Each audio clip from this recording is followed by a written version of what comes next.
Hi there. Come on in. I'm Fred Trost along with Ron LeClair. He's a bow hunter. Famous Michigan bow hunter. Ron, you were what, the national longbow champ a year or two ago? Past champion, yeah. Past champ. Well, this means that he's good on targets with his longbow. You're also a hunter. Did you get a deer this year? Yeah.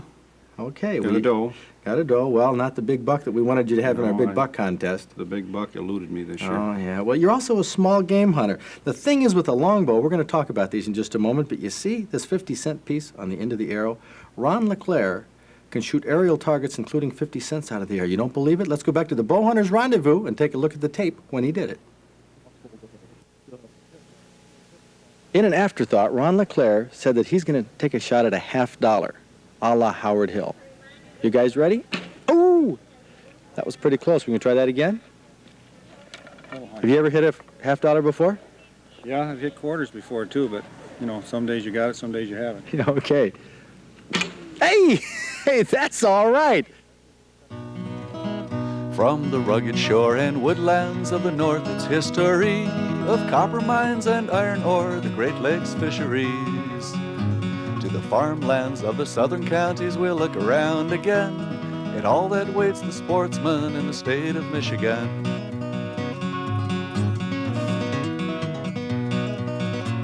Ron LeClair, we've seen you shoot $50 out of the air with the longbow. Big discs, I mean, that was easy. But you said the longbow is more versatile than that.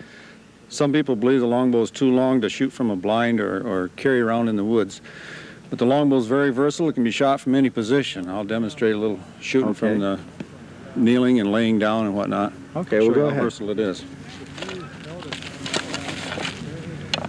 The bow doesn't have to be held straight up and down. As a matter of fact, it shoots better if it's canted over where you can look down the shaft.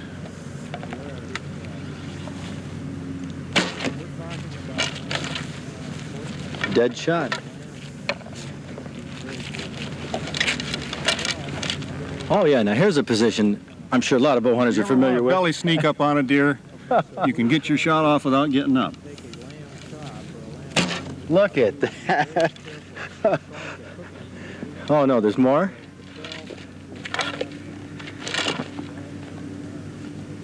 If you ever catch yourself in this position when you're in the woods. Oh, I've been in that Yeah, position, you dear. can Yeah, still I recognize that for the nap. Wake up from the nap. How did that arrow? Do that again. Do that again. You're shooting that with the bow up, with the arrow on the bottom side of the bow. Well, once you start your draw, the string rolls and pulls the arrow in against the bow. So you just start out with your finger on the arrow, start your draw, and then let go of the arrow and it'll hold there by itself. Let's see that again. Watch this. The arrow is on the underside of the bow. He's not holding it with his finger, and he nailed it right in the target.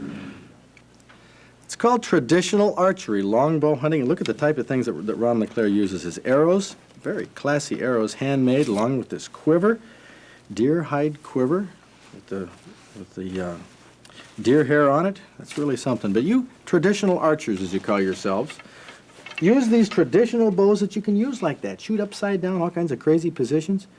You can't do that with a compound, can you? I don't know. I've never shot a compound, but I've never seen anyone do it.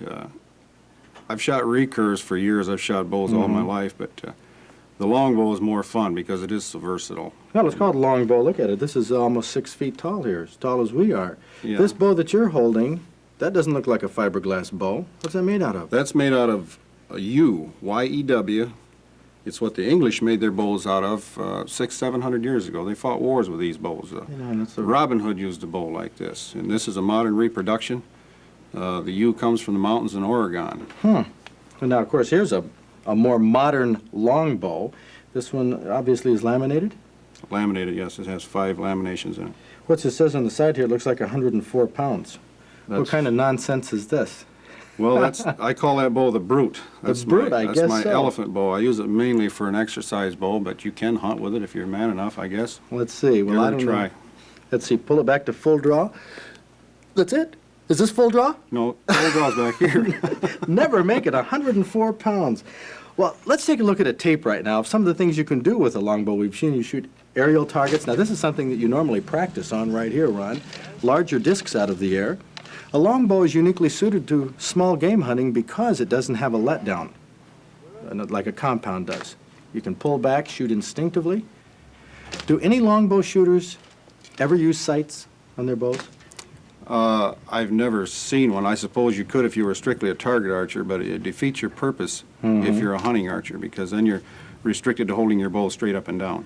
Well, that's instinctive shooting. Ron LeClair, I wanted to have you back. We sure hoped you got that big buck to have you on the show. But Well, he's still there, and I'll be after him again next year. is there a longbow association formed yet? There's a lot of interest every year building in longbows. Not yet, but the ranks are growing, and I'm sure that eventually we will have. Well, I tell you what, in our next issue, which is coming out in about 2 weeks of Inside Michigan Outdoors, we're going to put your address in there and see if we can encourage getting a longbow association started.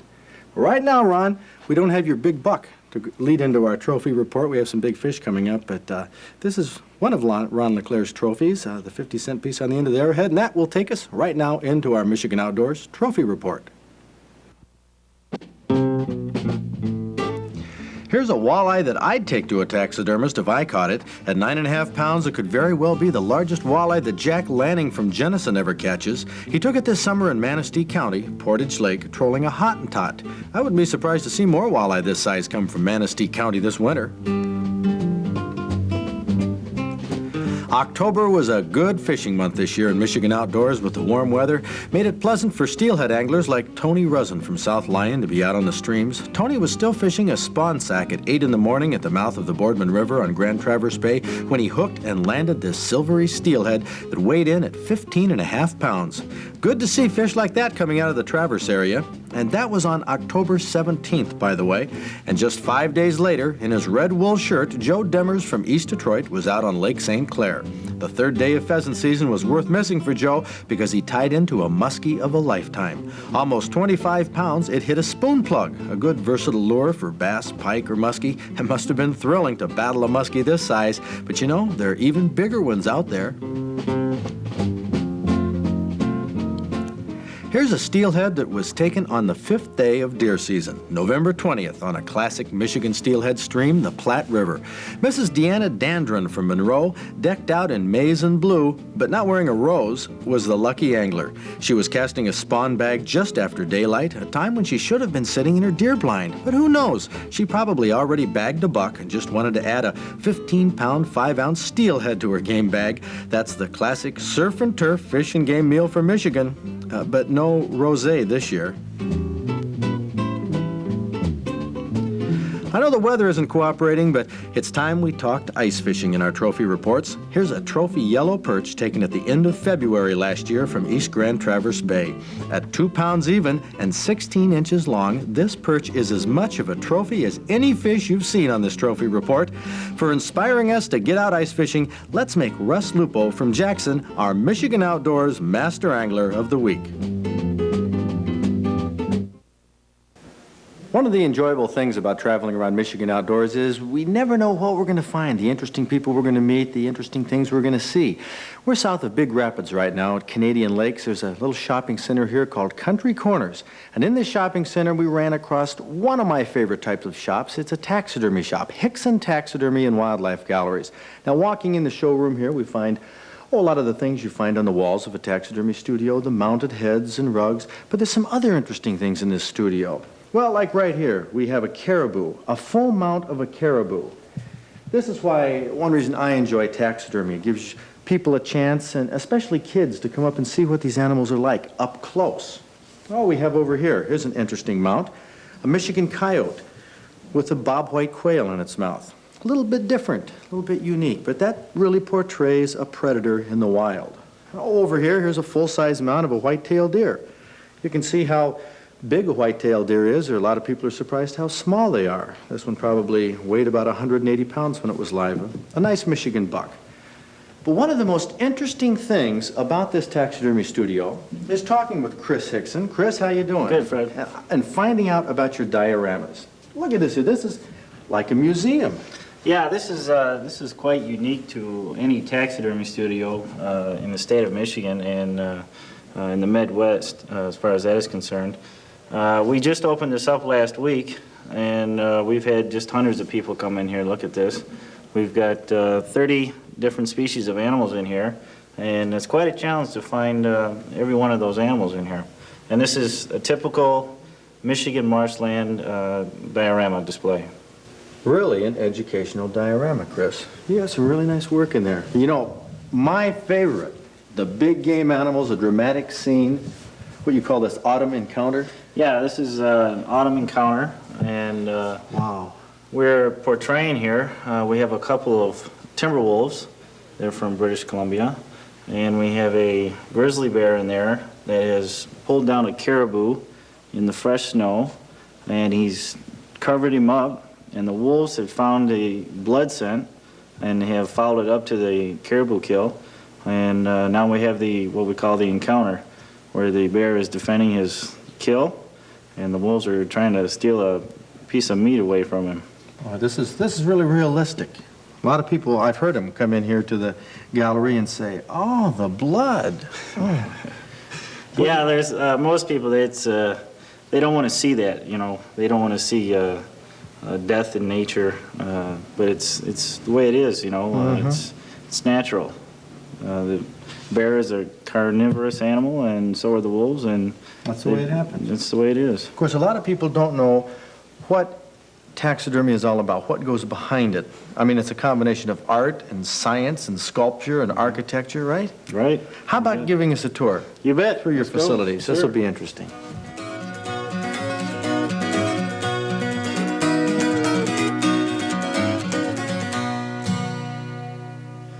This is the cape room here, and this is where all the hides are hung until we get a chance to mount them.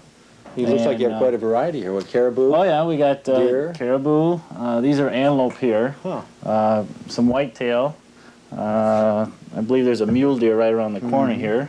Looks like some pretty big bear right here. Yeah, this is an 11-foot brown bear. Wow. From the Alaskan Peninsula. Is this going to be a rug? No, this is going to be a standing life-size mount. And yeah, just the head on this bear. Of course, this hasn't been mounted yet or anything, but it's just enormous. Claws on it, just huge claws.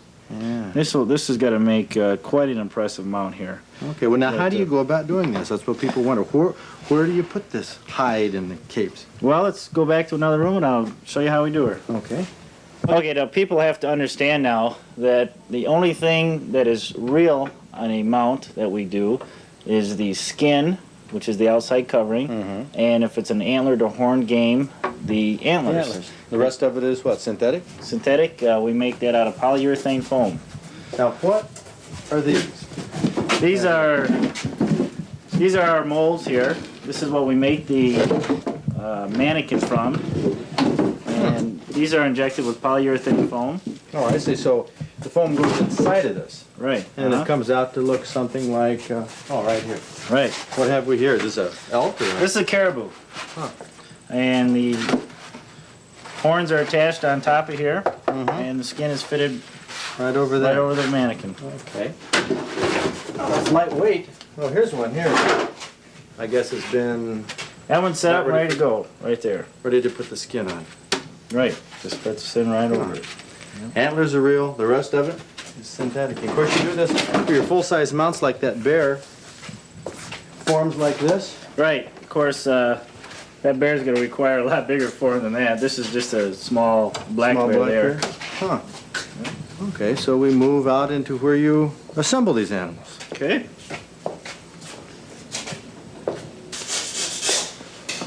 What's this room for? This is our fish skinning room here, and looks like Ted's working on a fish there. What do you got here, Ted? What's this Well, one? I believe it's Manistee River steelhead. Huh. Not certain. And this is what you put fish on. Yeah, they're all carved out of styrofoam. How does it? Why don't you hang it on there? And Well, see what how you it do looks? is we just pop the head on here first.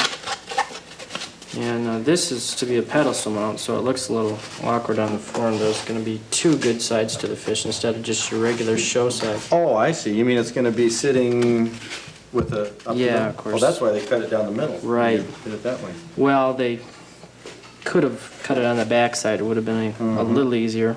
Looks like you have a little work to But, do on this yet. Oh, yeah.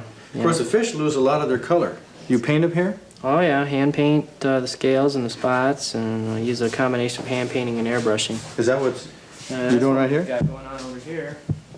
This is Lake Michigan brown trout that a fellow in Mount Pleasant caught. What, you're painting it by hand? Right. How do you do, why do you do that?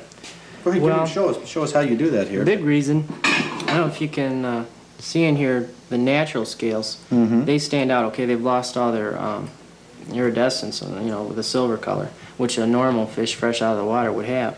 And you've got to highlight those scales by putting the silver paint, of course, back in it. Paint in this sense.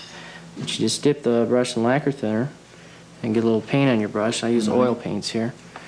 And you just try to follow the scale line. Each one? Each one at a It's time. time-consuming. Very much so. How can you make any money when you're painting fish by hand? I mean, time is money Well, to a taxidermist. we try to get speedy at it, and of course we're trying to do the best job we possibly can do. And a lot of guys don't take this time. So after you do these silver scales, then you airbrush it?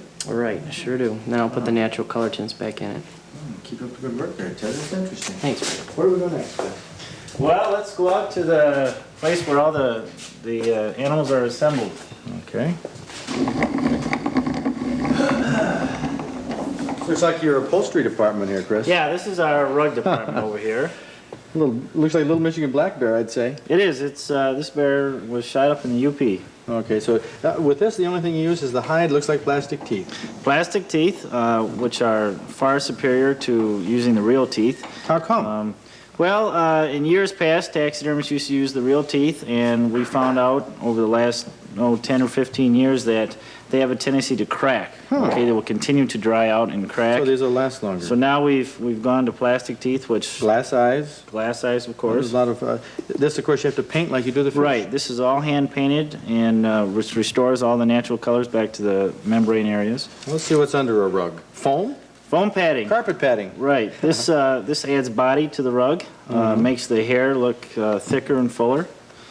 Is mounting a rug probably a piece of cake compared to some of the things like we have these deer over here? Mounting a rug is very long and tedious. Okay. Sewing It takes a and- lot of time to do a rug. We have a lot of sewing. Well, let's go over to the glamour trophies. Look at these bucks.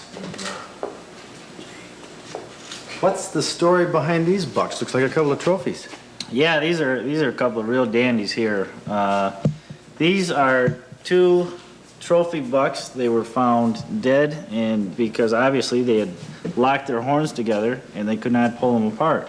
When were they found? These were found in the 1930s, and they were donated to the Department of Natural Resources, and we're mounting them.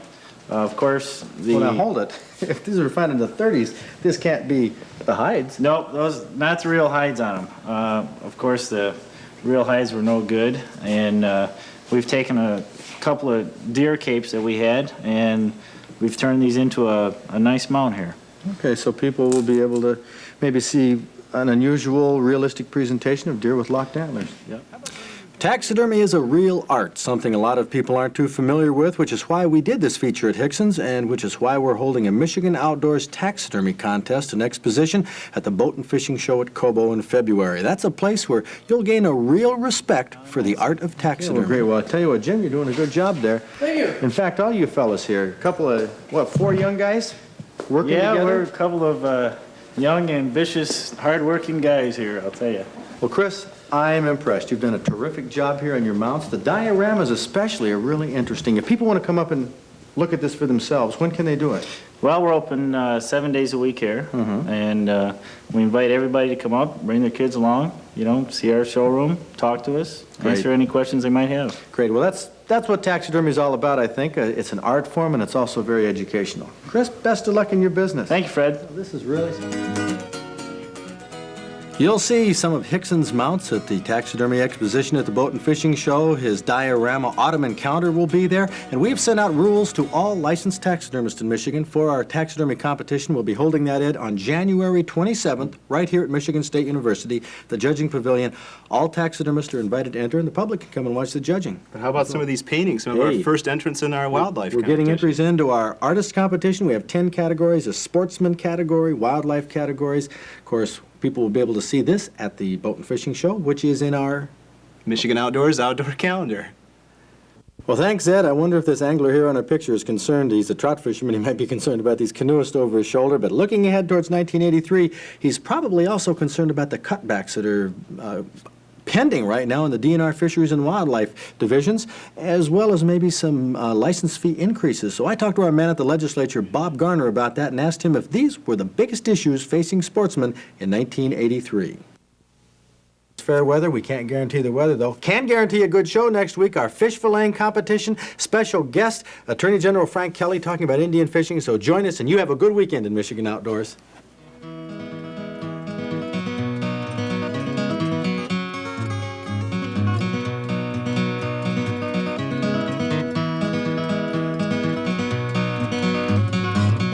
From the rugged shore and woodlands of the north, its history of copper mines and iron ore, the Great Lakes fisheries.